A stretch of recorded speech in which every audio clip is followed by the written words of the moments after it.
परेशान क्यों दिखाई देते हैं? परेशान तो रहूंगा ना पार्वती, आखिर एक बेटी का बाप जो ठहरा। पार्वती, अब उसके हाथ पीले करने का समय आ गया है। पर हमारी आनंदी तो अभी सिर्फ 9 साल की है। अभी तो उसके पढ़ने लिखने और खेलने कूदने के दिन हैं। देख पार्वती, लड़कियां पराया धन होती है और जितना जल्दी इन्हें घर से विदा कर दे उतना अच्छा है। कल से आनंदी की पढ़ाई लिखाई बंद। पर बापू, इसमें मेरी क्या गलती है? आप मुझे पढ़ाई करने क्यों नहीं देते? तेरी गलती है कि तू एक लड़की है। लड़का होती तो क्या बापू? लड़का होती तो क्या? ऐ लड़की, ज्यादा जबान ना चला, नहीं तो जबान हलक से खींचकर बाहर निकाल दूंगा। बापू, मैं पढ़ लिख कर कुछ बनना चाहती हूँ। मेरी पढ़ाई ना रोको बापू। आनंदी, तुझे पढ़ना है तो पढ़, लेकिन सारी उम्र बाप की छाती पर यूं बोझ बनकर ना बैठ। पर बापू, अभी तो मेरी उम्र पढ़ाई लिखाई की है। मुझे पढ़ लिख कर डॉक्टर बनना है। पढ़ाई पढ़ाई पढ़ाई, आज तो तेरी इन किताबों का काम तमाम करके ही छोड़ूंगा। ये ले। नहीं बापू, मत फोड़ो बापू। छोरी। नहीं बापू, नहीं। बापू, ये तुमने क्या किया? तुमने मेरी इन किताबों को ही नहीं फाड़ा बापू, मेरी किस्मत फाड़ दी, मेरी किस्मत। ये कापी किताबें ना सिर्फ छोरों के हाथ में अच्छी लगती है, लड़कियों के हाथ में तो सिर्फ मेहंदी अच्छी लगती है, मेहंदी। पर बापू, मैं लड़की हूँ तो क्या हुआ? लड़का और लड़की तो हमारे दोनों आंखों के समान होते हैं। चुप कर आनंदी, और यह एहसान मान कि अब तक जिंदा है तू। कहीं बचपन में गला दबाकर मार दिया होता तो यह तेरी बकबक नहीं सुननी पड़ती आज। पर बापू, मुझे चूल्हा जलाना अच्छा ना लगे है।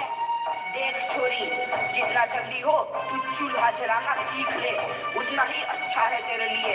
और हाँ, तेरा ब्याह तो होगा, वो भी कल के कल। अबला जीवन है तुम्हारी यही कहानी। आंचल में है दूध और आंखों में है पानी। मुझे माफ कर दे बेटी, तेरे बापू के जिद के आगे मेरी एक न चलेगी। माफ कर दे बेटी, मुझे माफ कर दे। इस प्रकार मात्र 9 वर्ष की छोटी उम्र में आनंदी का विवाह गोपाल राव जोशी से हो गया। बाल विवाह एक सामाजिक कुरीति है और इस कुप्रथा का शिकार होना पड़ा आनंदी को। 5 वर्ष बाद आनंदी 14 साल की हो गई है। उसके घर एक शिशु ने जन्म लिया है। देखते हैं आगे क्या होगा। देखिए ना, इसे क्या हो गया है? इसका माथा तो अंगार की तरह तप रहा है। इसे तो बहुत तेज बुखार है। आप बिना कुछ भी बोलते हैं, दीजिए मुझे। माधव, माधव, जल्दी से वैद्य जी को बुला के लाओ। जी, अभी बुला के लाता हूँ। ये तुम क्या कर रही हो आनंदी? भगवान की विभूति लगा रही हूँ। बस करो आनंदी, ये सब अंधविश्वास है। अरे आप यकीन तो कीजिए, भगवान की कृपा से इसका माथा ठंडा हो रहा है और बुखार भी उतर गया है ना बाबू? देखिए, दीजिए मुझे। उठो बाबू, आंखें खोलो, तुम्हें तुम्हारी माँ बुला रही है। आंखें खोलो, देखिए ना इसे क्या हो गया है। आंखें भी नहीं खोल रहा। आंखें खोलो बेटा। आप चुप क्यों है? आंखें खोलो बेटा, आंखें खोलो। आनंदी, हमारा बेटा कभी आंखें नहीं खोलेगा। नहीं, ऐसा नहीं हो सकता। मेरे बेटे को मुझसे कोई नहीं छीन सकता, कोई नहीं छीन सकता। पागल मत बनो आनंदी। माधव, माधव। आनंदी, बंद करो ये पागलपन। भगवान ने मेरा बच्चा छीन लिया। भगवान ने नहीं, तुम्हारी अशिक्षा और अंधविश्वास ने तुम्हारा बच्चा छीना है। अगर तुम पढ़ी लिखी होती तो आज हमारा शिशु जीवित होता। तुम अनपढ़ थे आनंदी, अनपढ़। नहीं, अब मैं अनपढ़ नहीं रहूंगी। नहीं रहूंगी मैं अनपढ़। मैं पढ़ूंगी ताकि कल किसी और आनंदी को इलाज के अभाव में अपना बच्चा ना खोना पड़े। शाबाश आनंदी, और यही तुम्हारे अपराध के लिए प्रायश्चित भी है।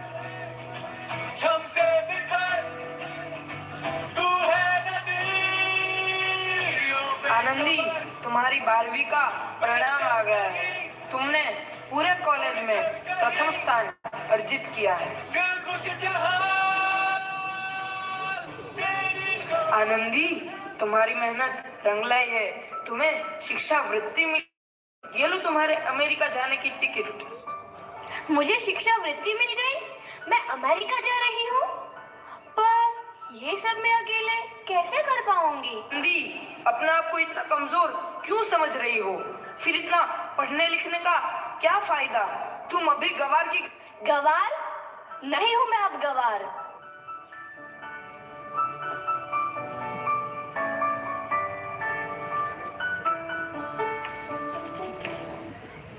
तो इस प्रकार 7 अप्रैल 1883 को आनंदी अमेरिका के पेंसिल्वेनिया के लिए रवाना हुई और 3 साल बाद उन्होंने डॉक्टर ऑफ मेडिसिन की उपाधि प्राप्त कर ली। इधर आनंदी के पिता की तबीयत बहुत खराब है। आगे क्या होता है देखते हैं। लगता है अब मेरे जाने का समय आ चुका है। अब मैं नहीं बचूंगा। ऐसा मत बोलो। शहर के सिटी हॉस्पिटल में अमेरिका से डिग्री लेकर कोई बड़ा डॉक्टर आया है। एक बार वहां चलकर दिखा लेते हैं। हाँ, सही बोला भैया। कम से कम दिल को तसल्ली तो मिल जाएगी। हाँ हाँ, चलो चलो जल्दी हॉस्पिटल चलते हैं।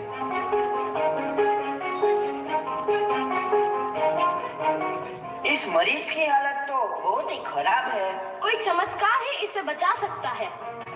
ऐसा मत बोलो भाई। डॉक्टर साहब कब तक आ जाएंगे? लो आ गई डॉक्टर मैडम। डॉक्टर मैडम, जल्दी देखिए, मरीज की हालत बहुत ही खराब है।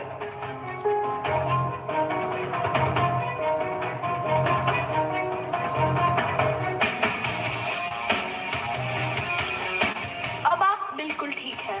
मौत के मुंह से आपको बचाया है डॉक्टर मैडम ने। डॉक्टर साहब ने मुझे बचा लिया। मुझे मिलना है डॉक्टर साहब से।